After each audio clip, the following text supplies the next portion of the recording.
কথাটা বলে নেই, সেলুট টু সেনাবাহিনী। এত কিছুর পরে, গাড়ি ভাঙচুরের পরেও আশ্রয় কিন্তু সেনাবাহিনী দিছে। পোলা পাঞ্জান না খেপছিল, সব কিন্তু কেলাইয়া লেটাই ফেলতো। আনসার সদস্যদের সাথে শিক্ষার্থীদের চরম একটা খিতামত মাতুন আপনি আফা, খিতামত মাতুন মজাটার টাইমে আগিয়া দিল, ওই তানের লাগিয়া খুঁজতে হইল না। আমরা দেখছি যে বিগত বেশ কয়েকদিন ধরে আনসার বাহিনীর যারা সদস্য আছে তারা বিভিন্ন জায়গায় অবরোধ করছে, চারদিক দিয়ে ঘেরাও করে রাখছে। এখন আপনাদেরকে আমি পর্যায়ক্রমে কিছু ভিডিও ফুটেজ দেখাবো। চলেন আমরা প্রথমে একটি ভিডিও ফুটেজ দেখে নেই। বাংলাদেশের আনসার সদস্যদের সাথে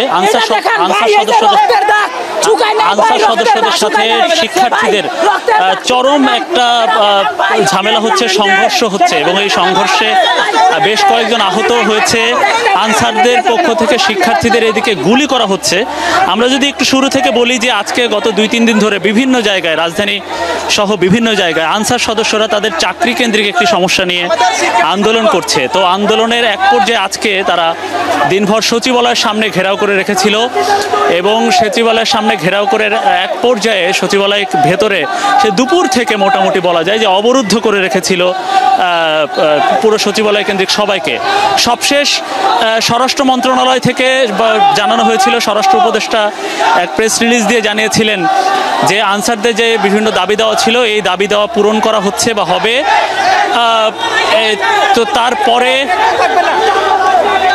পরবর্তীতে দেখা গেছে যে আনসার সদস্যরা তারপরও সচিবালয়ে অবরুদ্ধ করে রেখেছিল এবং সচিবালয়ের ভেতরে তারা এই যে বৈষম্য বিরোধী ছাত্র আন্দোলনের শিক্ষার্থীদেরকে অবরুদ্ধ করে রেখেছিল। সচিবালয়ের 5টি গেট বিভিন্ন দিক দিয়ে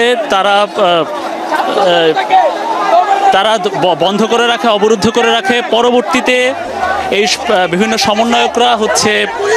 সমন্বয়করা শিক্ষার্থীদেরকে বা বৈষম্য বিরোধী ছাত্র আন্দোলনের কর্মীদেরকে তারা টিএসসিতে আসতে বলে। পরে টিএসসি থেকে শিক্ষার্থীরা প্রায় হাজার হাজার শিক্ষার্থী এখানে এসে সচিবালয়ের সামনে আনসারদের সরানোর চেষ্টা করছে। তা শিক্ষার্থীদের দাবি হচ্ছে যে এখানে আনসারদের মধ্যে হয়তো ক্ষমতাচ্যুত দল আওয়ামী লীগের নেতাকর্মীরা জড়িয়ে গেছে এবং জড়িয়ে যাওয়ার এক পর্যায়ে শিক্ষার্থীদেরকে আমরা দেখেছি যে শিক্ষার্থীদের উপরে গুলি চালানো হয়েছে, প্রায় 10 থেকে 15 রাউন্ড গুলি চালানো হয়েছে শিক্ষার্থীদের উপরে। আমরা দেখছি যে সেনাবাহিনী তারা এই ঝামেলা মেটানোর চেষ্টা করছেন। সেনাবাহিনীর যে এপিজি কার সেখান থেকে এই সেনা সদস্যরা এই শিক্ষার্থীদেরকে সরে যেতে বলছেন এবং আর এক প্রান্তে লাঠিসোঁটা নিয়ে আনসার সদস্যদের দেখছি। সেই আনসার সদস্যরা আর এক পাশে এই যে সচিবালয়ের একদম প্রধান সড়কের এই দিকে রয়েছে আনসার সদস্যরা প্রধান গেটে এবং আর প্রেস ক্লাব অংশে বা হচ্ছে এই যে হাইকোর্টের অংশে হচ্ছে এইদিকে শিক্ষার্থীরা রয়েছে। এখনো মারমুখী অবস্থা। কিছুক্ষণ আগে ধাওয়া পাল্টা ধাওয়া, ইট পাটকেল নিক্ষেপ এবং একটা চরম মুহুর্মুহু সংঘর্ষ, গুলির ঘটনা ঘটেছে এখানে। আমরা দেখেছি যে এখানে আনসারদের পক্ষে আনসাররা যে পাশে ছিল সেখান থেকে এই যে শিক্ষার্থীদের উদ্দেশ্য করে গুলির ঘটনা ঘটেছে। আমরা হাজারো শিক্ষার্থী দেখতে পাচ্ছি। ওই পাশে রয়েছে আনসার সদস্যরা। আপনারা এখন দেখছেন যে এই পাশে প্রায় শতাধিক আনসার সদস্যরা রয়েছে লাঠিসোঁটা হাতে। তবে আমরা তাদের হাতে অস্ত্র আছে কিনা এই বিষয়টি আমরা নিশ্চিত নই। তাদের দাবি দেওয়া নিয়ে তারা আসলে এখানে ভেতরে বৈষম্য বিরোধী ছাত্র আন্দোলনের সমন্বয়ক যারা, সেই সমন্বয়কদের আটকে রেখেছেন ভেতরে। এই প্রতিবাদে আসলে শিক্ষার্থীরা এই যে অবস্থান করছে। আপনারা দেখছেন যে এই যে সচিবালয় থেকে প্রেস ক্লাব হয়ে বিদ্যুৎ উৎপাদন বোর্ড হয়ে হাইকোর্টের যে অংশ সেইখানে পুরোপুরি হাজারো শিক্ষার্থী এখানে অবস্থান নিয়েছে। সবার হাতে আসলে লাঠিসোঁটা। অন্যদিকে আনসার সদস্যরা তারাও মুখোমুখি অবস্থানে, তাদের হাতে লাঠিসোঁটা। ইতিমধ্যে বেশ কয়েকজন আহত হওয়ার ঘটনা আমরা দেখেছি। বেশ কয়েকজন আহত হয়েছেন এবং এই আহত হওয়ার এক পর্যায়ে আসলে যে আমরা দেখছি যে দফায় দফায় সংঘর্ষের পরে সেনা সদস্যরা তারা এটার এই পরিস্থিতি শান্ত করার চেষ্টা করছেন। আমরা দেখি আমরা দু একজনের সাথে কথা বলি আজকে কি হয়েছে একটু বলবেন শুরু থেকে? শুরুতেই সকালে তারা অযৌক্তিক দাবির জন্য যখন আসছিল তখন আমরা টিএসসি থেকে এখানে আসার সময় তারা আমাদের উপর অতর্কিত হামলা করে তারপর অতর্কিত হামলা করে এরপর আমরা যখন আরো আসি তখন তারা অতর্কিত হামলা করে। সেনাবাহিনী চেষ্টা করছিল তাদেরকে থামানোর জন্য, কিন্তু তারা কোনো কথা শুনুনি, আমাদের উপর ইট পাটকেল ছুড়ে মারে, যেখানে আমি আহত হয়েছি, এখানে অনেকে আহত হয়েছে। আমরা দেখছি যে বেশ উল্লেখযোগ্য সংখ্যক সেনা সদস্য এদিকে এগিয়ে আসছে। তারা শিক্ষার্থীদের উল্লেখযোগ্য সংখ্যক সেনা সদস্য এদিকে এসে শিক্ষার্থীদেরকে তারা শান্ত করার চেষ্টা করছেন। অন্যদিকে শিক্ষার্থীরা বেশ মারমুখী অবস্থানে।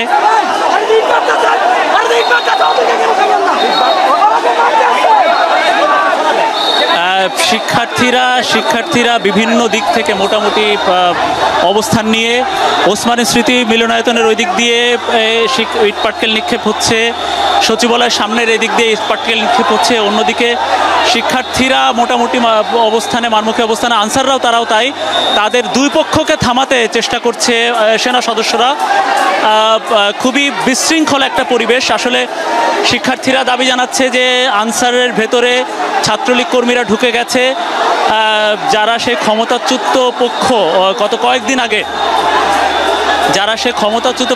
তারা এখানে ঢুকে গেছে।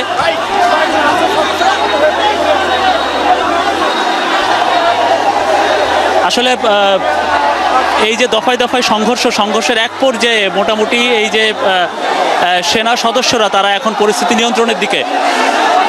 আমরা দেখছি যে শিক্ষার্থীরা ওসমানী স্মৃতি মিলনায়তনের দিকে এসে সেখানে আরেক দফা ধাওয়া পাল্টা ধাওয়ার ঘটনা ঘটছে। সব মিলে এখন পর্যন্ত প্রায় এই যে মিনিট 30 ধরে এখানে ধাওয়া পাল্টা ধাওয়া আনসার এবং শিক্ষার্থীদের মধ্যে। বৈষম্য বিরোধী ছাত্র আন্দোলন তাদের পক্ষে প্রায় হাজারো শিক্ষার্থী এখানে এসেছে। তাদের পক্ষে শিক্ষার্থী এসে আনসারদেরকে এখানে হটানোর চেষ্টা করছে। তারা চাচ্ছে এখান থেকে সচিবালয়ের সামনে থেকে এই শিক্ষার্থীরা এখান থেকে আনসার সদস্যরা এখান থেকে সরে যাক। তো এই জন্যে এখানে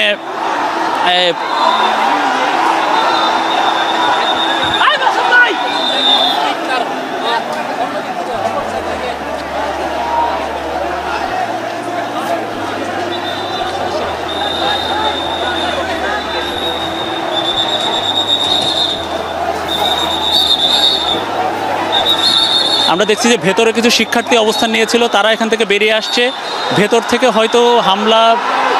ভেতর থেকেও শিক্ষার্থীরা যারা তারা হামলা চালানোর চেষ্টা করেছেন।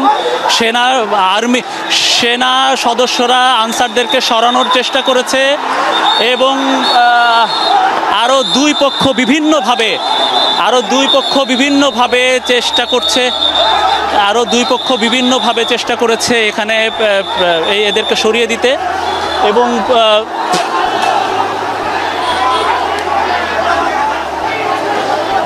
মাসুমা উপরে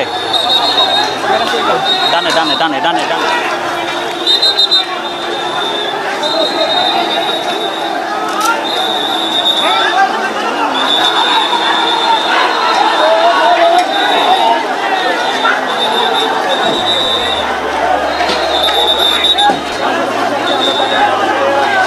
কথাটা বলে নেই, সেলুট টু সেনাবাহিনী। এত কিছুর পরে, গাড়ি ভাঙচুরের পরেও আশ্রয় কিন্তু সেনাবাহিনী দিছে। পোলা পাঞ্জাব না খেপছিল, সব কিন্তু কেলাইয়া লেটাই ফেলতো। এই লাভটা কি হইলো? মান সম্মান গেল, ইজ্জত গেল। সারা বাংলাদেশের মানুষের কাছে আপনারা এখন ঘৃণার পাত্র হলেন। সেনাবাহিনী ধৈর্য নিয়া এরকম দেখেন না নমুনা, এই যে দেখেন এই অবস্থা হইলো। সাহস কত ওর, আপনারা সেনাবাহিনীর গাড়িতে হাত দিছেন। আপনাদের দাবিগুলো যৌক্তিক। ৭৬ বছর ধরে আপনাদের সাথে অন্যায় অবিচার হচ্ছে, আমিও সেটাতে সহমত পোষণ করি। কিন্তু আজকে বা গতকালকে থেকে আপনারা যে আন্দোলনটা করছেন, বাংলাদেশের বর্তমান প্রেক্ষাপটে এই আন্দোলনটা কি যৌক্তিক নাকি অযৌক্তিক? এখন আপনি যদি বলেন যে ভাই আমারটা আমি আগে বুঝি, আপনার চাকরি থেকে পার্মানেন্টলি বহিষ্কার করার দাবি করব আমরা বাংলাদেশের জনগণ। এখন কই গেছেন? ধাওয়া খাইয়া পালাইছেন না? গণহারে হাত পা বাইন্দা ফালাই রাখছে না? জায়গায় জায়গায় আপনাদেরকে ধোলাই দেওয়া হচ্ছে না? কি বলছে এখন? জানতো কালকে আন্দোলনটা করতে, আগামী 6 বছরও আপনাদের দাবি যদি না মানে কি করতে পারবেন? দেখেন, আপনার অধিকার আদায়ের ভাষা এটা হইতে পারে। আপনি সেনাবাহিনীর গাড়িতে ভাঙচুর করবেন, মাত্র নতুন উপদেষ্টারা আসছে, তাদেরকে আপনারা গেট টেট ভাঙা ভিতরে ঢুকে যাবেন। আমি এখানে বলি, এখানে যারা আসছে প্রায় 20,000 সদস্য, এরা সবাই কিন্তু অপরাধী না। এটাকে যারা মুভমেন্ট করতেছিল, যারা লিডিং করতেছিল, এদেরকে আইনের আওতায় আনতে হবে। এই মুহূর্তে পুরা সচিবালয় ছাত্রদের দখলে। 10.5 ঘন্টা অবরুদ্ধ থাকার পর মুক্ত হয়েছে আমাদের উপদেষ্টারা, মানে নাহিদও কিন্তু এখানে আটকা পড়ছিল। এরপরে ঢাকা ইউনিভার্সিটির ছাত্ররা সারা বাংলাদেশ থেকে, সারা ঢাকা থেকে আমজনতা দৌড়ে গেছে। আজকের দিনে আপনারা সারা বাংলাদেশের কাছে একটা ঘৃণিত পাত্র হয়ে গেছেন, এটা আপনি বিশ্বাস করেন। আমার ইনবক্সে গালাগালি করে লাভ নাই রে ভাই, আমি তোমাদের পক্ষের লোক, কিন্তু this is not the right time. এখন ঘটনা হচ্ছে কি, সেনাবাহিনীর হাতে শত শত আনসার সদস্য আটক হয়েছে। যেই সংঘর্ষ করলেন, দুই পক্ষেরই প্রায় 40 জন আহত। সেনাবাহিনীর গাড়িতে হাত দেওয়া থেকে কিন্তু ভেজালটা লাগছে। আনসার সদস্যরা সেনাবাহিনীর গাড়ি আদায়ে এদের প্রথমে একটা দাবি মানা হয়েছে, 5টা দিছে, এর মধ্যে জরুরি। উপদেষ্টারা মনে করছে একটা, ঠিক আছে এটা আমরা মানলাম, বাকিগুলো সময় সাপেক্ষ ইস্যু। ডক্টর ইউনূস ডাক দিলেন, তোমরা কারো কথা শুনলা না, তোমরা বলা যে এক দফা দাবি। হ্যাঁ, তুমি কে আমি কে, আনসার মানে কি ডায়লগে কপি পেস্ট করে সবকিছু হয় না রে পাগলা। আপনারা যে সার্ভিসটা দিচ্ছেন বাংলাদেশের মানুষকে খুবই স্বল্প বেতনে, আপনাদের যে পরিবার আছে এই টাকাতে চলে না, আপনাদেরকে অর্ধেক বছর বসাই রাখা হয়। আমরাও সেটার পক্ষে না, আমি আগে একটা ভিডিও করছি রে ভাই, আপনাদের পক্ষেই। কিন্তু আমরা বলছি নতুন সরকারটা আসছে, তাদেরকে একটু সময় দেন। এখন এই সরকার আসার পর একের পর এক ঝামেলা, বন্যা নিয়ে সারা বাংলাদেশ কতটা ক্ষতিগ্রস্ত রে ভাই। আমরা দেখতেছি এই মুহূর্তে সর্বশেষ যদি আমরা দেখি, জাতীয় প্রেস ক্লাব সংলগ্ন রাস্তা থেকে শুরু করে সচিবালয় পর্যন্ত সম্পূর্ণ জায়গা ক্লিয়ার একটা অবস্থানে এসেছে। আর সচিবালয় এলাকাতে ঢাকা ইউনিভার্সিটির ছাত্ররা, পাশাপাশি সমন্বয়করা, তারা এই মুহূর্তে অবস্থান নিয়েছে। 10টার পরে সচিবালয়ের কন্ট্রোলটা শতভাগ নিজেদের অবস্থানে নিয়ে আসছে সাধারণ মানুষ এবং ছাত্র। আহত 40। তো ফয়দাটা কি হইল দেখেন। আর এই যে যাদেরকে আটক করা হয়েছে, এখানে সবাই যে দোষী আমি সেটা বলবো না, কিন্তু আপনি যখন এই সিস্টেমের ভিতরে ঢুকে যান তখন আপনিও কিন্তু ঝামেলার মধ্যেই পড়বেন। তবে আমি শতভাগ বিশ্বাস করি, আমাদের এই যে সাধারণ আনসার ভাইদেরকে ঢাকাতে নিয়ে এক ধরনের আন্দোলন বইলা নিয়েছে যে আমরা একটা সমাবেশ করব, সাধারণ আনসাররা কিন্তু এখানে এইভাবেই গেছে। যাওয়ার পরে যারা লিডারগুলা, মাথাগুলা, যেগুলা ভারতের কি বলা হয় যে দাবারু গুটিবাজ খেলোয়াড়, এদের মধ্যে কিন্তু ডিস্টারবেন্স ছিল মনে মনে। এরা পট করা করলো কি, উপদেষ্টার সাথে সাক্ষাৎকারের পর তিনি যখন একটা দাবি মেনে নিলেন, বললেন যে বাকিগুলা আপনার আইনগত ইস্যু মাইনা নেওয়া হবে, বলছেন তো কথা। এরপরে যাইয়া লিডাররা বলতেছে না এক দফা জাতীয়করণ আজকেই করতে হবে। কেন ভাই? তো পরিণতিটা কি হলো? লজ্জা থাকা উচিত আপনাদের। তবে সাধারণ যারা আনসার ভাইরা বিভিন্ন জায়গায় গ্রেপ্তার হয়েছেন, আমরা মনে করি তারা নির্দোষ, তাদেরকে ছেড়ে দিবেন। তবে যারা সেনাবাহিনীর গাড়িতে ভাঙচুর করেছে, স্বরাষ্ট্র মন্ত্রণালয়ের ভিতরে ভাঙচুর করেছে, ছাত্রদের গায়ে হাত তুলছে, যারা এই ঘটনাটাকে লিড করছে, এদেরকে আইডেন্টিফাই করে আজীবনের জন্য বহিষ্কার তো হবেই, পাশাপাশি এদের আইনগত শাস্তি হওয়াটা জরুরি। কারণ এই মুহূর্তে এগুলা কোনোভাবেই কাম্য না। শুধু আনসাররা না, আগামীকালকে থেকে সারা বাংলাদেশের কোথাও কোনো জায়গায় ঘেরাও, দাবি, আন্দোলন এগুলা বন্ধ রাখেন। ডিস্টার্ব হয় মানুষের। খিতামত মতন আপনি আফা, খিতামত মতন মজাটার টেমে আগিয়া দিল, ওই টানের লাগিয়া সুস্থ হইল না। আম গেল, সালা গেল, বেশি খাইতে গিয়া বাদে অল্পেল্লা গলো ফাইল না। আফা বুঝছেন নি বিষয়টা? ভাবি কই কিতারে কইতে এরকম সিলটি ভাষায়, আমি কই বুঝছো না কথাটা, কইছে বেশি খাইতে গিয়া অল্পের নাগাল পায় নাই। দেখেন আনসার ভাইরা, আমার সাথে আপনাদের রাগ করার কিছু নেই। আমার ইনবক্সে অনেকে অনেক মেসেজ পাঠিয়েছেন, আমি দেখেছি। আমি বরাবরই বলি আপনাদের আন্দোলনটা যৌক্তিক, কিন্তু টাইমিংটা রং টাইমিং ছিল। আপনারা দেখছেন সারা বাংলাদেশের অবস্থা। তো এখন ফাইনালি কি হচ্ছে দেখছেন, খবর পান নাই, এবার একে একে খবর নিতে থাকেন। আজকে আমরা দেখলাম যে গতকালকের ঘটনার জেরে আনসাররা গুলি চালিয়েছে। আমাদের প্রথম সারির গণমাধ্যমগুলো এই তথ্য বলছে। পাশাপাশি প্রথম ধাপে তারা অনেকটা গুন্ডামি ভাবে থাকলেও সেনাবাহিনীর গাড়িতে হাত দেওয়া, হাসনাত আহত হয়ে হাসপাতালে ভর্তি হওয়া, এরপরে আজকে সারা রাত দেখছেন তো কি হয়েছে, পরিস্থিতি কোন দিকে যাচ্ছে। আমি যখন নিউজ করছি তখনও আপনার রাজু ভাস্কর্যের সামনে সার্জিসের নেতৃত্বে বৈষম্য বিরোধী ছাত্র আন্দোলনের যারা সমন্বয়ক আছেন, আমজনতা আছেন, তারা পাহারায় আছেন। কারণ তারা একটা সিদ্ধান্ত নিতে যাচ্ছে, কঠোর হুঁশিয়ারি দেওয়া হয়েছে। আপনারা যেটা গতকালকে পাইছিলেন মিনিমাম লেভেলে যেটা পাইছিলেন রেস্ট প্রথা যেটা বাতিল হয়েছিল, মানে আনসার সদস্যরা যতদূর আমি জানি তারা সারা বছর চাকরিতে থাকে না, সম্ভবত 6 মাস তারা চাকরি পায়, আবার 6 মাস তারা মানে বসে থাকতে হয়। আমি একদিন বলছি যে এটা হইতে পারে না, কারণ এই মানুষগুলোর পরিবার আছে, তাদের খাওয়া দাওয়া জরুরি, সুতরাং তাদেরকে পার্মানেন্ট করা হোক। তো আজকে উপদেষ্টাদের সাথে প্রথম বৈঠকে কিন্তু সফল একটা ভূমিকা পেয়েছিল আনসার সদস্যরা। তো ভূমিকাটা পাওয়ার বিষয়টা কি ছিল, রেস্ট প্রথাটা যেটা তাদেরকে বসায় রাখতো ওইটা বাতিল, বাট তাদের দাবি ছিল জাতীয়করণ, মানে সরকারিকরণ। আজকে পুলিশের মতন অথবা অন্যান্য যে সশস্ত্র বাহিনীগুলো আছে তাদের মতন তারা অধিকার নেওয়া, অতিরিক্ত করে সচিবালয়ে দৌড়াদৌড়ি মারামারি। এবার ফাইনাল আসেন, আজকের পরে যদি বাংলাদেশের আনসারের কোনো সদস্য কোনো জায়গায় কু করার চেষ্টা করেন, আমি তো বলি যে আনসারদের একদম হাই অথরিটিজে যারা আছে এদের মধ্যে অনেকেই আমার ধারণা ভারতের র কর্তৃক প্রভাবিত, নয়তো যে ভাইরা মাঠে আসছেন আটক হওয়ার পরে দেখছেন তো তাদের সরল বক্তব্য, গরিব মানুষ ভাই, চাকরিটার জন্য তারা গেছে, কিন্তু ওইখানে গিয়ে যে স্টেপ 2টা ঘটবে এটা তারা ভাবে নাই। এখন স্টেপ 2 ঘটে সবার জন্য ক্ষতি হয়ে গেল না। এখন কি বলা হয়েছে, সচিবালয় ঘেরাওকে কেন্দ্র করে আনসার সদস্যদের সঙ্গে যে ধাওয়া পাল্টা দেওয়ার ঘটনা ঘটেছে, হাসনাত সহ 40 জন আহত হয়েছে, আর কালকে যে ঘটনা ঘটেছে এটাকে আনসার কু হিসাবে উল্লেখ করা হয়েছে, এবং কি আগামী দিনে, এটা মানে আজকের কথা বলে নাই, সামনের দিনগুলোতে কোনো ধরনের আনসার কুর বা অভ্যুত্থানের যদি চেষ্টা করা হয় তাহলে ভয়াবহ পরিণতির হুঁশিয়ারি দিয়েছেন।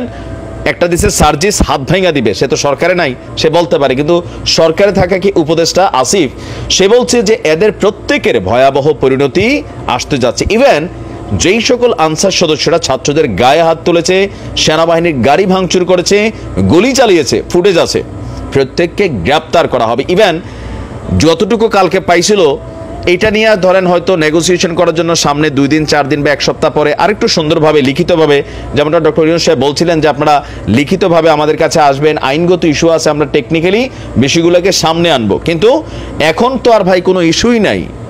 রেস্ট প্রথা যেটা বাতিল হয়েছিল এটাও কিন্তু এখন কার্যকর হবে কিনা সেটাই সন্দেহ, বোঝেন নাই, আগের জায়গাতে আছেন, আন্দোলনের সুযোগ নাই। আসিফ মাহমুদ দেখছে কোনো ষড়যন্ত্রই ছাত্র জনতার অভ্যুত্থানকে ব্যর্থ করতে যথেষ্ট হবে না। জুডিশিয়াল কু, পথভ্রষ্ট আনসার কুর উদাহরণের পরেও যদি সাবধান না হন তবে সামনে ভয়াবহ পরিণতি আপনাদের ঘটতে যাচ্ছে। তবে বর্তমানে আর একটা খেলা শুরু হয়ে গেছে, যাই ঘটে আওয়ামী লীগ সরকার যেমন বলতো বিএনপি জামাত বিএনপি জামাত বিএনপি জামাত, এখন দেখেন ভাই যাই ঘটে বলা হয়ে থাকে যেটা আওয়ামী লীগ যুবলীগ ছাত্রলীগ তারা এগুলা করতেছে। এখন আওয়ামী লীগ কি মানে এত আনসারও হয়ে যায়, কখনো ডাকাইতের বেশে নাকি ঘুরে, কি যে ভাই কি এগুলা কিন্তু আবার সঠিক না, ঠিক আছে, এটা বেশি দিন শুনলে আবার ভাল লাগবে না। কারণ এখন বাংলাদেশে যাই ঘটতেছে ঘোরাফেরা খালি বারবার আওয়ামী লীগের কথা আসতেছে, যুবলীগের কথা আসতেছে, বাট আমার মনে হয় এখানে যেটা ঘটনাটা ঘটে একদম মাথা পর্যায়ে মাথাগুলোরই সাইজ করতে হবে। প্রত্যেকটা সেক্টরে যে মাথাগুলোতে আছে অধিকাংশই এরা ভারত কর্তৃক প্রমোটেড, ভারতের সাথে এদের কানেক্টিভিটি আছে, এমনকি আমরা যতদূর শুনেছি বিভিন্ন যে নিয়োগগুলো ছিল সেখানেও ভারতের একটা সম্মতির ইস্যু থাকতো। আমাদের কি বলে যে সাবেক প্রধানমন্ত্রী শেখ হাসিনার সরকারে এরকম অনেক ঘটনা নাকি ঘটছে। তো এখন আপনারা কি পাইলেন, যে রেস্ট প্রথাটা পাইলেন, এটাও কোনো গ্যাজেটেড হয় নাই, বোঝেন নাই, কালকে একটা আলোচনা হয়েছিল সুন্দর, কিন্তু এরপরে যেটা করছেন এটার পরে কি এটা গ্যাজেটেড হওয়ার সুযোগ আছে? আর যদি মনে করেন আমরা মাঠে নামো 20-30 হাজার মানুষ এক হয়েছে, পোলা পাইন ঘুমাই গেছে, দেখছেন তো নমুনাটা, ত্রাণের কাজ ত্রাণ চলতেছে, কিন্তু বাটামের কাজ দেওয়া লাগলে কোনো সমস্যা হবে না। কি পাইলেন, কি অর্জন করলেন? তবে আমরা আমাদের জায়গা থেকে আবার বলি, প্রত্যেকটা আনসার ভাইয়ের যেই দাবিগুলো সঠিক, এটাকে এখন তাদের উপর গোসারসা না কইরা অন্যায় কইরা ফেলছে, তাদেরকে উস্কানি দেওয়া হয়েছে, উস্কানিদাতাদের গ্রেপ্তার করতে হবে, সাজার মধ্যে আনতে হবে।